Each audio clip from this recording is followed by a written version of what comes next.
Hello friends, welcome back to PT career. ఈరోజు Sunday అని చెప్పేసి కొంచెం ఎక్కువసేపు పడుకుందాం అనుకున్నాం. ఎందుకంటే వారం అంతా కష్టపడి మనం దొరికేది ఒక్కరోజే అనమాట. నాకు అలానే ఆటోకి కూడా కొంచెం రెస్ట్ ఉంటుందని చెప్పేసి తర్వాత లేచి వెళ్దాం అనుకున్నాం.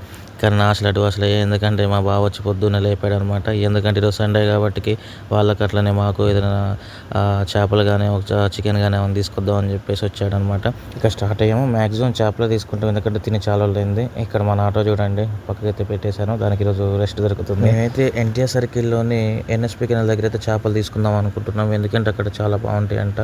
అయితే చాలా విలేజెస్ నుంచి అయితే చేపలు వస్తూ ఉంటాయి అన్నమాట. ఆ చెరువులలో నుంచి చేపలు అయితే చాలా టేస్టీగా ఉంటాయంట. మేమైతే 4-5 కేజీల చేప ఒకేసారి తీసుకొని అవి ముక్కలుగా కొట్టించి షేర్ అయితే చేసుకున్నాం అనమాట. నాకు ప్రాసెస్ అంతా చూపించడం ఇష్టం ఉండదు, అందుకే చూపించదు. ఇవైతే ఇంటికాడ ఇచ్చేసి ఈ సండేని ఇలా గడిపేయడం అనమాట.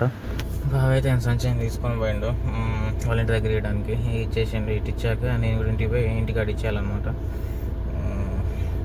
మెంతికూర కోసం ట్రై చేసినాం కానీ మెంతికూర దొరకలేదు. మెంతికూర చేపలు వేస్తే చాలా బాగుంటుందంట, కానీ అది దొరకలేదు. చాలా వరకు ట్రై చేసినాం, అక్కడ టైం చాలా వేస్ట్ అయింది. నేను పోయి